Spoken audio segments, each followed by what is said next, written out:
오늘도 하나님의 말씀 앞에 나오신 성도님들 주님의 이름으로 환영하고 축복합니다.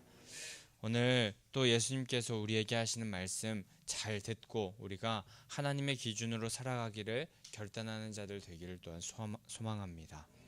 예수님께서 이 땅에서의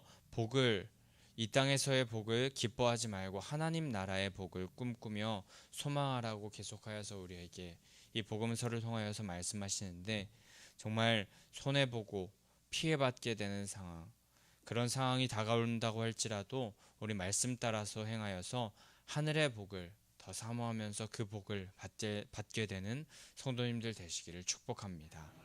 예수님의 사랑을 본받게 되는 이 새벽의 시간 되기를 간절히 소망합니다.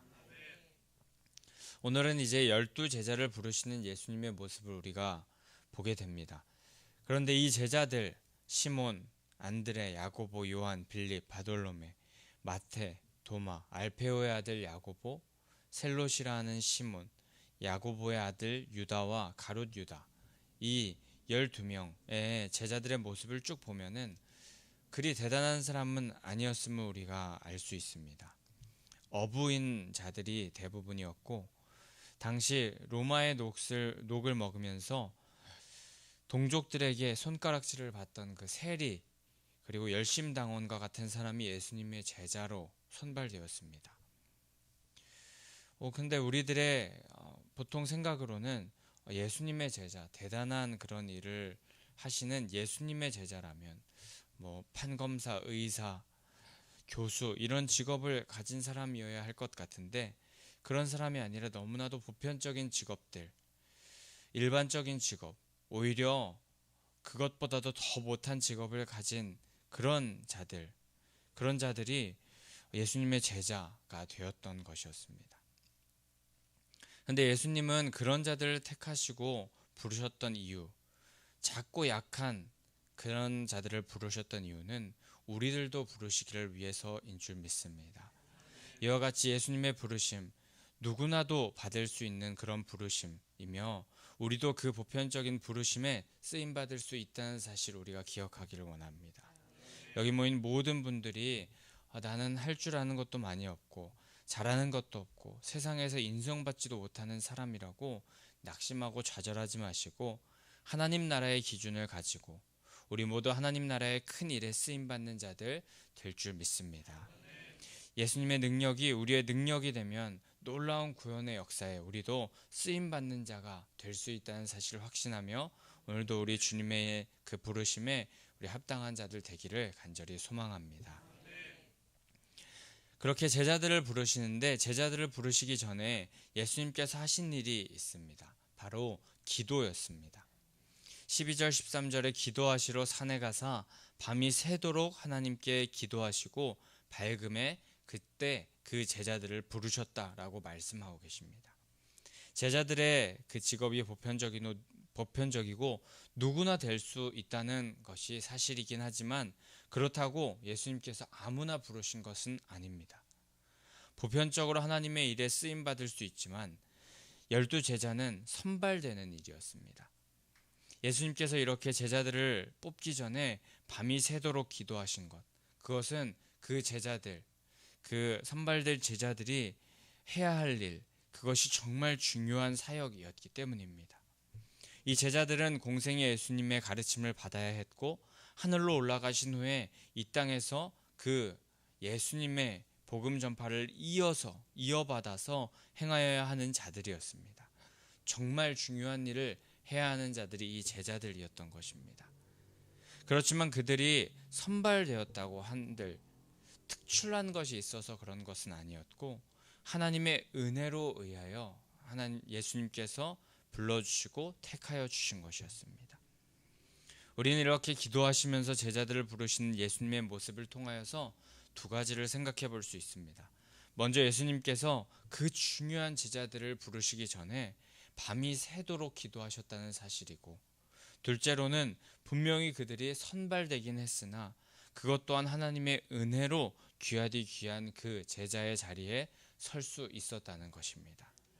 우리도 예수님을 닮아서 먼저는 중요한 일, 정말 귀한 일, 중요한 일이 우리 앞에 닥쳤을 때, 우리 앞에 있을 때에 내 힘으로 되지 않는다는 것 깨닫고 예수님처럼 하나님의 뜻을 구하면서 충분히 기도하는 자들 되어야 할 줄 믿습니다. 중요한 결정은 우리의 생각, 우리의 판단으로 하는 것이 아님을 믿습니다. 하나님의 길, 주님의 길이, 주님의 마음이 어디 있는지 우리는 먼저 구하는 자들 되어야 할 줄 믿습니다. 하나님께 옳은 길을 구하고 그 길을 따르는 성도님들 되시기를 간절히 소망합니다. 또한 우리도 하나님의 은혜로 인하여서 예수님의 제자가 될 수 있다는 사실 기억해야 할 줄 믿습니다. 주님께서 우리 한 사람 한 사람을 너무나도 귀중한 사명의 그 사역에 불러주시는 줄 믿습니다. 예수님의 12제자와 같이 우리도 그렇게 부르셔서 하나님의 놀라운 사역을 감당케 하시는 줄 믿습니다. 그렇게 우리는 자부심을 가지고 제자로서의 사명, 예수님께서 맡겨주신 그 사역의 자리에서 그 사명 잘 감당해야겠지만 그것을 감당함에 있어서 우리는 교만하지 않고 나의 나된 것은 다 하나님의 은혜입니다 고백하면서 겸손하게 사명을 감당해야 할 줄 믿습니다. 그렇게 예수님께서 제자들을 부르셨습니다. 그리고 17절에 마태복음에서도 우리에게 말씀하여 주셨던 그 산상수훈과 비슷한 평지수훈이라는 것을 49절까지 이어가십니다.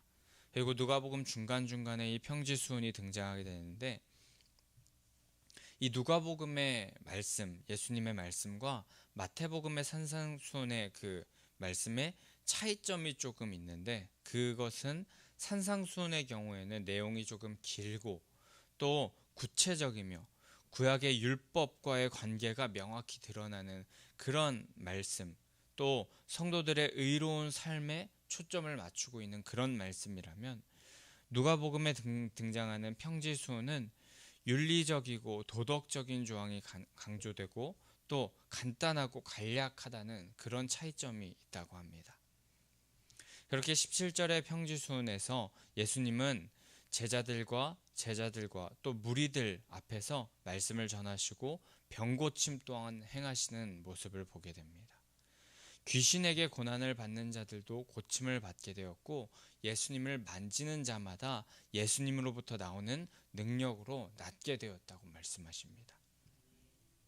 그런데 19절에 병 고치는 능력이 예수님께로부터 나온다고 하고 있고 우리가 월요일에 보았던 내 친구와 함께 온 중풍병자의 치유 모습 가운데서 누가복음 5장 17절에도 보면 병을 고치는 주의 능력이 예수와 함께 하더라 라고 그렇게 하시면서 예수님께서 치유의 능력을 가지고 계셨고 치유의 능력이 예수님과 함께 하였음을 우리가 보게 됩니다. 그런데 어떻게 예수님께 이런 능력이 있었을까요? 물론 전능하신 하나님과 동일하신 분이시고 삼위일체 하나님이시기 때문에 충분히 그럴 능력이 있으신 분임을 우리가 잘 알고 있지만 질문이 생기는 것은 예수님께서는 우리도 그와 같이 할 수 있다고 예수님과 같은 삶을 살게 하여 주신다고 그렇기 위하여서 죽고 부활하셔서 영원한 승리, 능력을 우리에게 주셨다고 그렇게 말씀하셨는데 예수님은 어떻게 그런 능력이 있으셨는지 우리가 확실히 오늘 깨달아서 우리도 그 능력을 행하는 자가 되어야 할 줄 믿습니다. 그렇다면 예수님께서 어떤 방법으로 병든 자와 귀신 들린 자를 고치셨을까요? 그것을 깨닫고 예수님처럼 살기를 결단한다면 우리 교회에도 치유와 회복의 역사가 일어날 줄 믿습니다. 온 무리가 예수님께 나와서 말씀도 듣고 병고침을 받기를 원하여서 인산인해하였었는데 그런 일이 우리 미아중앙교회 가운데도 있을 줄 믿습니다. 예수님께서 병을 낫게 하는 능력이 있었던 이유는 간단합니다. 그분은 우리와 다른 삶을 사셨기 때문입니다. 우리와 동일한 이 지구 위에 두 발을 딛고 사셨으나 전혀 다른 하나님 나라를 살아가셨습니다. 요한계시록 21장 4절에 보면 이런 말씀이 있습니다. 하나님의 나라는 사망이 없고 애통하는 것이나 곡하는 것이나 아픈 것이 다시 있지 아니하니라 라고 말씀하신 말씀이 요한계시록에 등장합니다. 하나님의 나라를 죽어서 가는 곳으로 여기지 않고 그런데 이 땅 가운데서 이미 누리셨다면 이것을 요한계시록에 말씀하신 이 말씀이 우리 이 땅에서 누릴 수 있는 말씀이 되는 것이며, 하나님 나라에서는 너무나도 당연한 일들, 그 일들이 이 땅에서 기적으로, 문제 해결로, 치유와 회복으로 나타나게 되는 것이었습니다. 그렇게 우리도 예수님과 같은 삶을 사는 방법, 그 병고침과 치유의 능력을 우리가 나타내며 살아가는 방법, 그것은 간단합니다. 하나님과 동행하기를 소망하면서 그분 나라의 가치관을 가지고 그분 나라의 백성으로 살게 된다면 우리도 그 일을 행할 수 있는 줄 믿습니다. 그리고 오늘 20절부터 그분 나라의 가치관에 대해서 8가지 말씀하시는데, 마태복음에서는 8가지의 복, 8복을 말씀하시지만 오늘 누가복음에서는 4가지 복, 그리고 4가지 화에 대해서 말씀하시는데, 오늘 우리가 이 하나님 나라의 가치관을 잘 듣고 그 삶을 살기를 꿈꾸면서 예수님과 같이 치유와 회복, 기적을 살아내는, 또 만들어내는 그런 예수님의 제자들이 다 되기를 축복합니다. 그러면은 우리 그 평지순의 첫 번째 20절에 말씀을 함께 보게 되는데, 가난한 자는 복이 있다라고 그렇게 말씀하십니다. 마태복음의 8복에서는 첫 번째 심령이 가난한 자는 복이 있다라고 말씀하셨는데, 그러면서 영적인 가난함의 측면을 강조하셨다면, 누가복음에서는 가난한 자는 복이 있다라고 말씀하시는 것으로 보아서 육적인 가난함을 조금 더 강조하시는 것 같습니다. 24절에서도 부유함과 대조시켜서 물질적, 육적 그 가난함을 강조하시는 모습을 보이시는 것 같습니다. 분명히 영적인 의미가 배제되었다고 볼 수는 없지만, 팔복을 설교할 때 제가 언급하여 드렸듯이 물질적으로 부유하게 되면 하나님만을 의지하는 것이 확실히 어려워지는 것이 사실입니다. 물질적인 것보다, 세상의 어떤 것보다 하나님 나라의 것에 더 큰 가치를 두면서 더 가지고 소유하려고 애쓰지 않고 하나님으로부터 오는 은혜와 자비가 세상 어떤 것보다도 풍성하다고 여기는 그런 사람이 가난한 마음을 가지는 것인데, 그런 가난한 마음을 가지는 자는 복이 있다, 하나님의 나라가 그들의 것이라고 말씀하시는 것입니다. 하지만 이 땅에서 가난하다는 것, 그것은 참 견디기 힘든 일입니다. 그래서 우리는 고백하기를, 주님, 할 수만 있다면 물질적인 부유함, 아니 적당함 정도만이라도 주시고, 그리고 심령의 가난함을 동시에 제가 얻기를 원합니다. 이런 고백을 하는 것이 우리의 본심은 아닐까요? 하지만 성경에서는 이것이 쉽지 않음을 항상 말씀하십니다. 잠언 15장 16절에서 가산이 적어도 여호와를 경외하는 것이 크게 부하고 번뇌하는 것보다 낫다고 하셨었고, 디모데전서 6장에서는 우리가 먹을 것, 입을 것에 족한 줄을 알고 부하려 하는 자는 올무에 빠질 수 있음을 주의하며, 또 돈을 사랑함이 일만 악의 뿌리가 된다라고 그렇게 말씀하셨었습니다. 우리 이 말씀을 기억하면서 주님께 두 마음을 품지 않고 한 마음으로 나아가는 자들 되기를 소망합니다. 그런 자들이 하나님 나라의 백성이 되고 하나님 나라의 능력을 행하는 자 될 수 있는 줄 믿습니다. 21절에서는 줄인 자는 배부름을 얻을 것이라 말씀하십니다.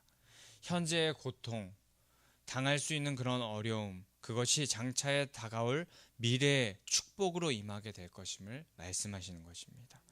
이 땅에서의 고난이 반드시 축복으로 바뀌게 될 것임을 말씀하시는 것이며, 또 그 4가지 복에 대한 말씀의 중요한 그런 말씀, 이 4가지 하나님께서 주시는 말씀 가운데 너희 것이며 배부를 것이며 웃을 것이며 복이 있을 것이며 이렇게 마치게 되는데, 이 말씀을 하시는 것, 이것은 모두 현재형으로 쓰였다는 것이 우리에게 중요하게 읽혀져야 할 부분입니다.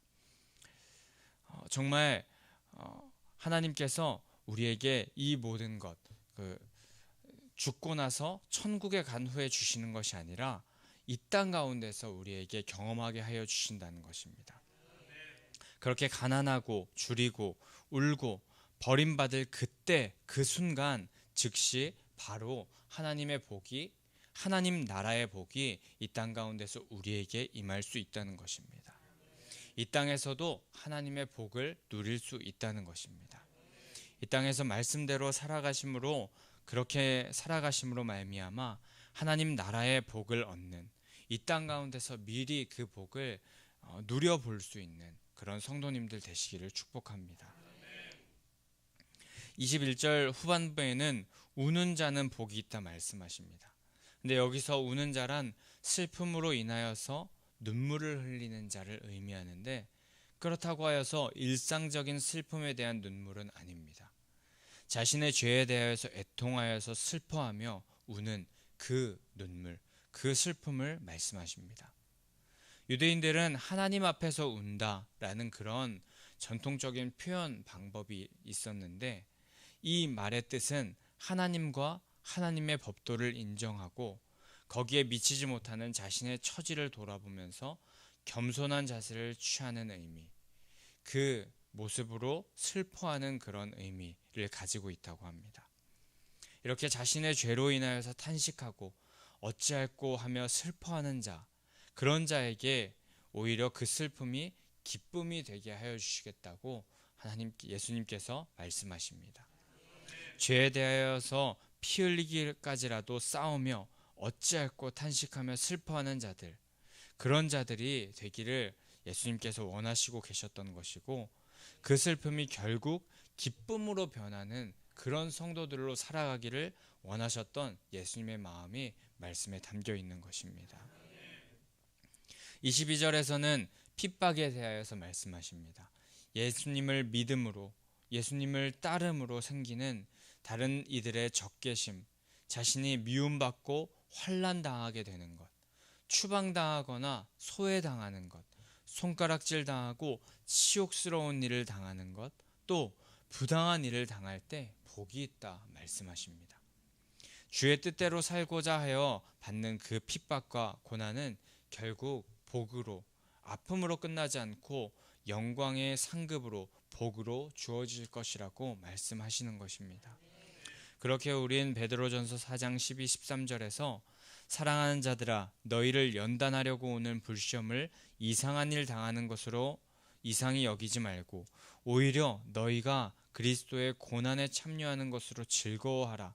이는 그의 영광을 나타내실 때에 너희로 즐거워하고 기뻐하게 하려 함이라 하신 이 말씀을 아멘으로 받고 낙심하고 낭망하지 말고 끝까지 표대를 향하여 예수 그리스도와 함께 달려나가는 자 되어야 할 줄 믿습니다.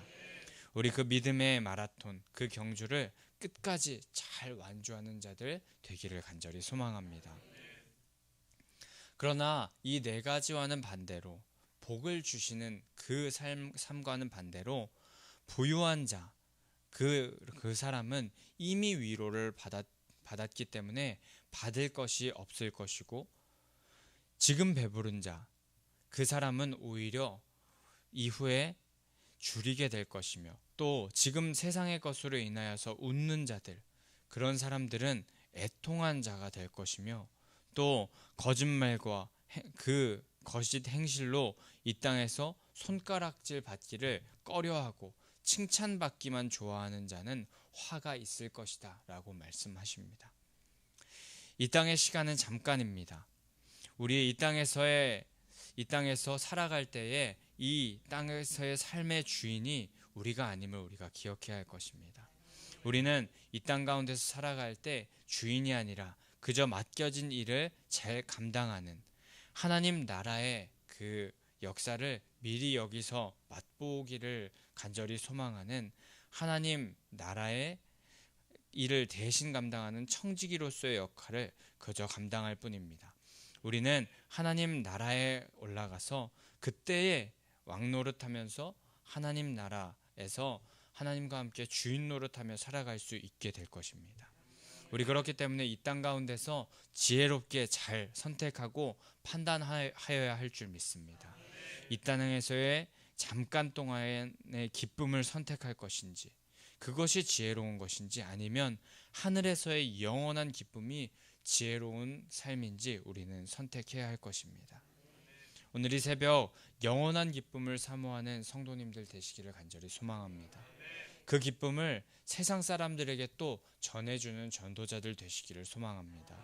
그 영원한 기쁨을 죽으셨지만 거기서 멈추지 않으셔서 부활하신 영원한 승리를 주신 예수님으로부터 우리가 누릴 수 있음을, 나올 수 있음을 기억하면서 성령님과 함께 믿음의 경주를 끝까지 잘 해나가시기를 간절히 소망합니다. 중간중간 힘들어서 포기하고 싶고 멈추고 싶을 수도 있지만 결국에 결승점에 도달하셔서 기쁨의 눈물을 주 앞에서 흘리시는 성도님들 되시기를 소망합니다. 그렇게 기쁨의 눈물을 흘릴 때 그 눈물을 닦아주시고 주님께서는 우리와 함께 기쁨의 잔치, 축제의 시간을 열어주실 줄 믿습니다. 우리 그 시간을 주님과 함께, 하나님과 함께 기쁨으로, 즐거움으로 보낼 수 있는 성도님들의 오늘의 삶이 되시기를 간절히 소망하고 축복합니다. 우리 그럼 이 시간에 함께 370장 찬송하신 후에